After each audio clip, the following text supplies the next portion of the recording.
I came across a quote in my reading this week that I thought was very appropriate for Good Friday, Easter. It's from, I hope I'm pronouncing this right, I'm probably not, Gilles Deleuze.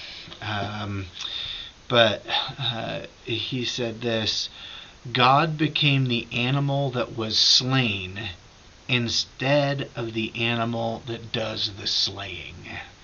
God became the animal that was slain instead of the animal that does the slaying. He's talking about this in terms of kind of the way that our ethic as Christians sometimes seems to be shaped more by a God that slays than a God that is slain, which I find to be very interesting and something that has an incredible amount of meaning in our current climate. A church that seeks to advance its cause with strength and power and even sometimes violence does not fit with what we celebrate this weekend.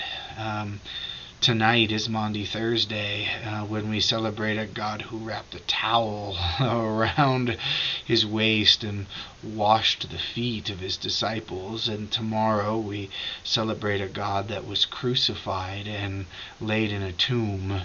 And all of that to prove that true power, true influence, isn't found in being able to slay, isn't found in being able to kill and destroy.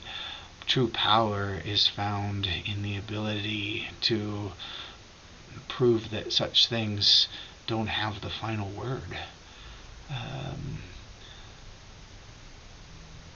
I believe with my whole heart that the message of the gospel is one that insists that the world will not change through political machinations, that the world will not change through advancements of violence and coercion and manipulation, but through the self-emptying love that Jesus revealed in the cross.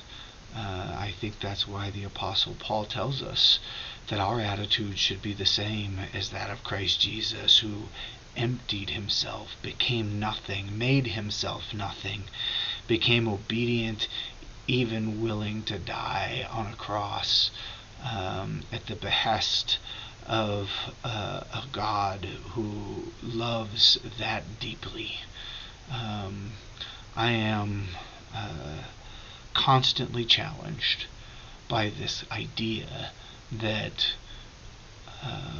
God's kingdom, that God's reign, that God's realm is not advanced in the ways that other realms are advanced, that we will advance the ways of God by our willingness to empty ourselves in love for our neighbor. That's what we celebrate this week, and as we celebrate on Easter morning the resurrection of Jesus, we celebrate the power of that way of being.